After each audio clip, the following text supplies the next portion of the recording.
I survived 100 days in a snowstorm. The city was being buried more and more each day. It didn't seem like a natural disaster. Somebody was behind this.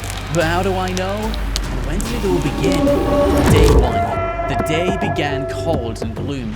Then the storm arrived. Without warning, what seemed like light snow quickly covered the entire city. I watched from the window as the streets disappeared, how the cars began slipping on ice.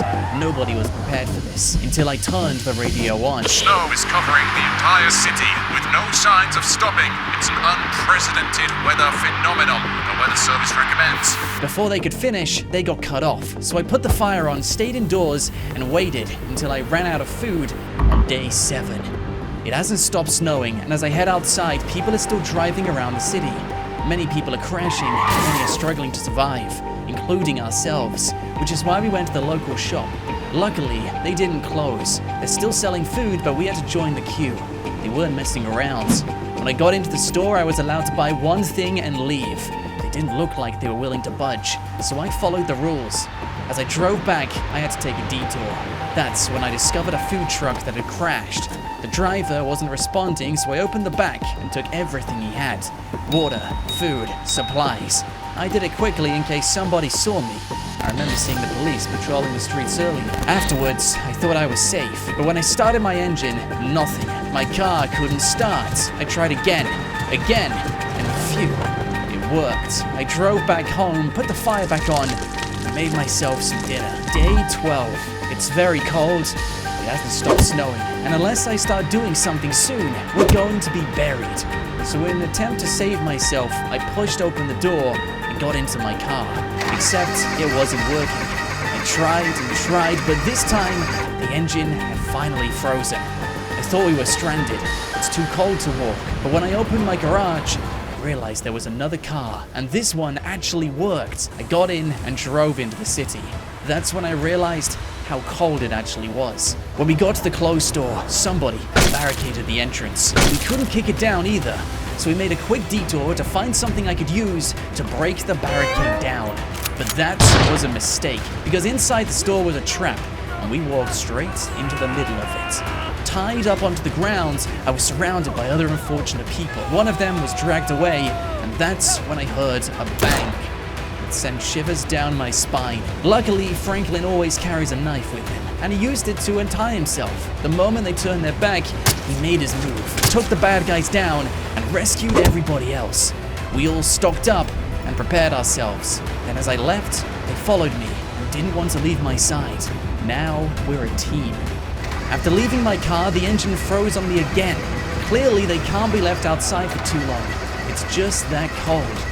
So we stuck together, traversing the blizzard. Step by step, we got closer to the clothes store. But that's when the weather took a turn for the worst. Whiteout. We couldn't see a thing, freezing and scared. We made it to the door. We pushed our way inside and slowly warmed ourselves back up until the weather got better again. Day 17. We ran out of food, but we grabbed some more clothes. But as we left the store, we saw a tank drive right past us. Where did it come from? We chased it as much as we could, but eventually lost it. Luckily, there was a track in the snow, which we followed up until we encountered a roadblock, police cars, and nobody in them. This doesn't make sense. The tank went through the roadblock, but didn't crush any of the cars? How is this possible? We tried to break in, but the doors were locked. Something's going on here, and that's when we gave up. It was getting dark, and the storm was only getting worse. So we waited in a nearby storeroom until day 19. Another tank appeared, and the driver is getting out. We watched as he used his keys to open the police car door. He reversed the car, moving it himself. Before he got back into his tank, we ran outside. He's not getting away with this. We surround the driver and force him to take us to safety. Did they forget to evacuate us? What are they doing? As we rode in the tank, he drives us to the Life Invader building. It seems like they build a base. There's guards at the door, and they won't let us inside. They tell us, "Go to the police station to evacuate." I tried asking for a ride, but they refused. "You need to leave." And became very, very angry. Something isn't right. So I went searching for clues. I found a ladder nearby and climbed to the top. That's when I found a perfect spot. I could see everything they were doing, but still couldn't figure out what. Somebody saw me, and they began shooting in my direction. As we ran, I could feel them getting closer and closer, but I managed to shake them off by going underground and running into the darkness. It was cold, empty, and lonely down here. I had lost all of my friends, but at least I was safe and away from danger. I wish I could say the same for this guy. Day 20. We walked through the night. Minutes felt like hours, and hours felt like years. So many thoughts racing through my head. What were they doing? Why didn't they help us? If only I knew the answer. But before I could continue that thought, I discover a base hidden away inside the tunnel. And that's when I was greeted by somebody at the door. Welcome. Be nice. Stick to the rules. It seemed nice down here. I could hear people laughing, but before I could explore further, I found a sofa and collapsed. Exhausted, I fell asleep. Day 25. I was enjoying this life. For once, it felt like we might survive the storm after all, but that's when I overheard something I couldn't ignore. Who's coming with me? They're not getting away with this. They had somebody from the army on the floor. He must have tried to track me down. How do we stop the snow? How? Why are they asking him to change the weather? I don't know what you're talking about. This seems like one big misunderstanding. Are these people crazy? But that's when he plays the recording. Sergeant, prepare for snow wave 23. Load the gas. Wait a minute. They are controlling the weather. Where are you loading the gas? Still, no answer. But then we get another radio transmission. Sergeant, load more gas. Prepare for snow wave 25. Before he could speak, he collapses. After a quick check, he stops breathing altogether.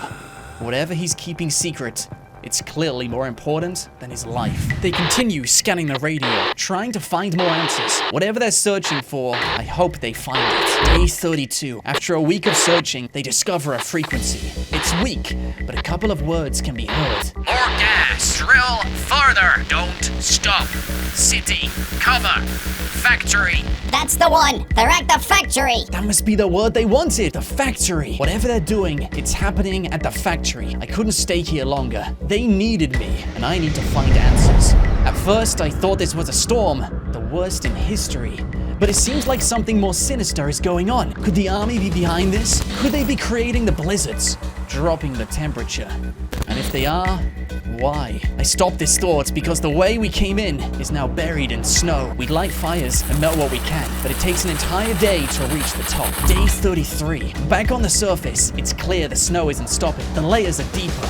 The air is colder, and we have a mission to do. Get to the factory, stop the storm. My team has a plan. In a garage nearby, they stored bikes, and we use all of them to drive there ourselves. Geared up for the snow, we're unstoppable. As we get closer, night falls. We set up a camp nearby and wait until the morning. The day we find answers.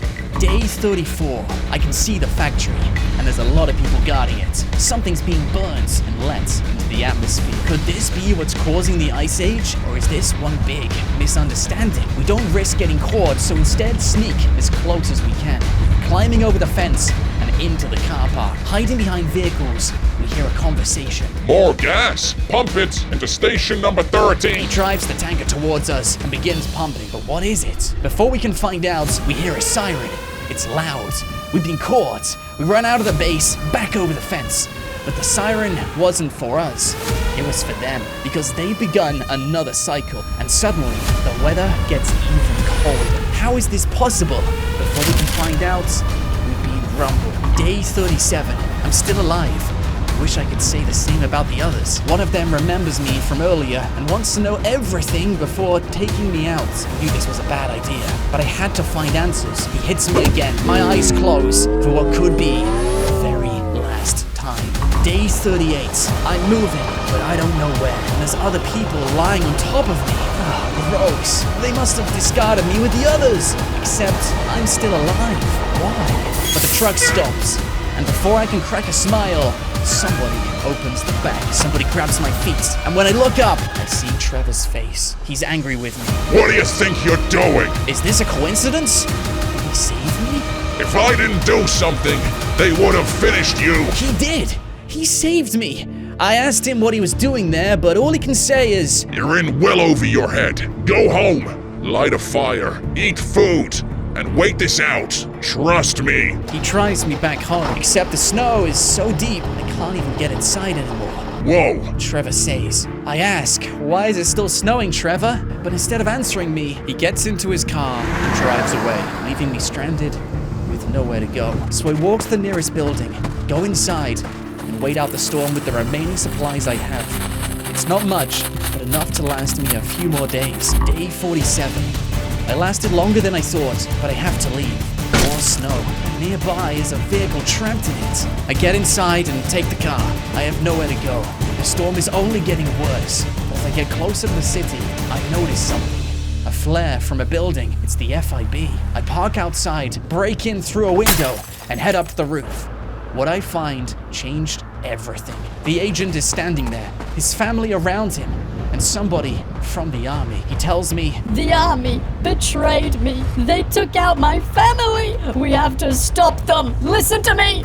I have a plan. He opens his laptop, and I can see on the screen he's connected to something. I listen. Tests were successful. 47% in. Snowfall will double. Temperatures will get colder. It's a test. They're doing this on purpose. They're creating an ice age for one big experiment. But I still don't understand why.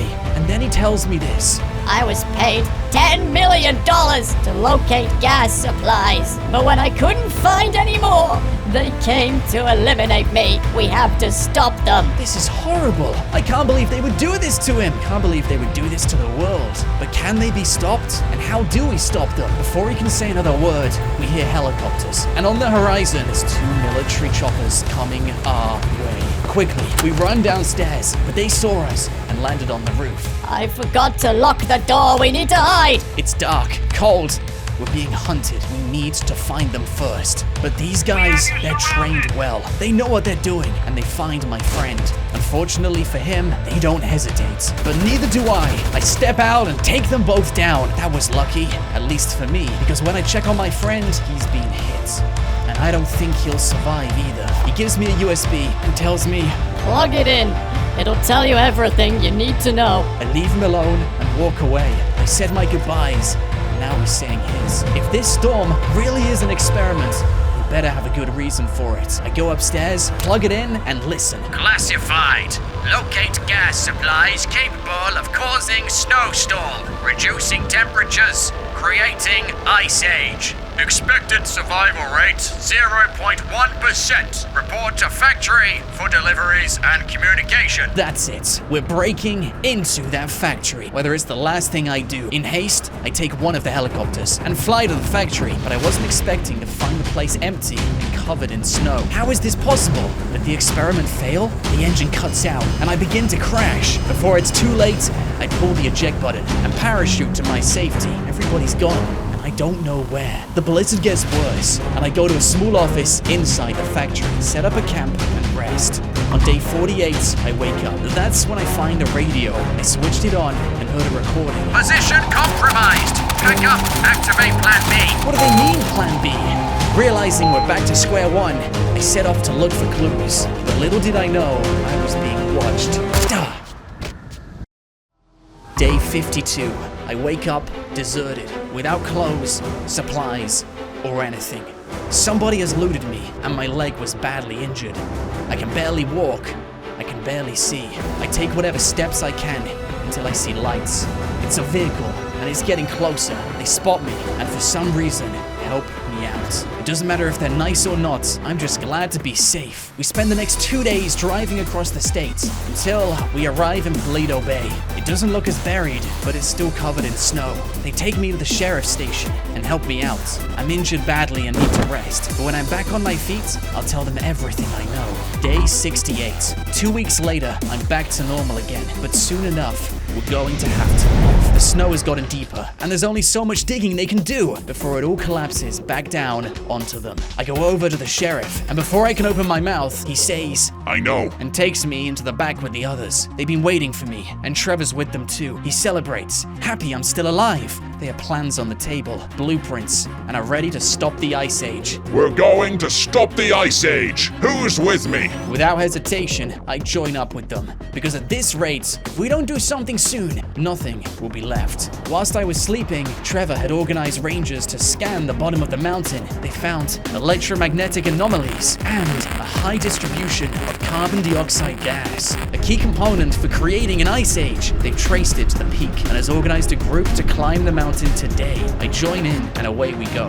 fully dressed and prepared for anything. Little did I know this would be the most challenging experience in my entire life. One which I don't know if I'll survive. When we begin our ascent, we slowly follow our own path. It's slippy, cold, and the further we climb, the less oxygen we breathe. We take things slow and decide to set up camp. There's no point rushing if none of us can make it to the top. We take an extra day to adjust, and on day 70, we continue our climb.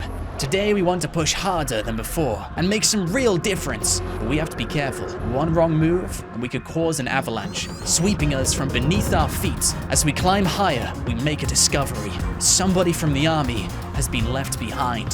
They're frozen, solid. We're on the right track. We just have to be careful nobody spots us from above. We remain cautious and take another break. Once again, resting for the night. It takes us a few more days, but on day 79, we're nearly at the top. It's been tough, but somehow we've done it. But as we stumble over the ridge, breathing in the thin oxygen air, an object emerges. Massive too. It's a satellite dish. And nearby is a small camp. We take everybody hostage and demand answers. But after 2 days, nobody wants to talk. Nobody has come to check on them too. Whatever they're doing, they clearly don't want us to know. So we do what's necessary and begin to take action. One by one, they fall, dropping like dominoes until somebody speaks. There's a tunnel. It goes inside the mountain. Trevor snatches him, forcing him to take us to the entrance. But unfortunately for us, it's at the bottom of the mountain. And as we begin our descent, we hear a rumble. Avalanche. We tumble, falling down the mountain. I do whatever I can to hold on, grabbing trees, rocks, and ice around me.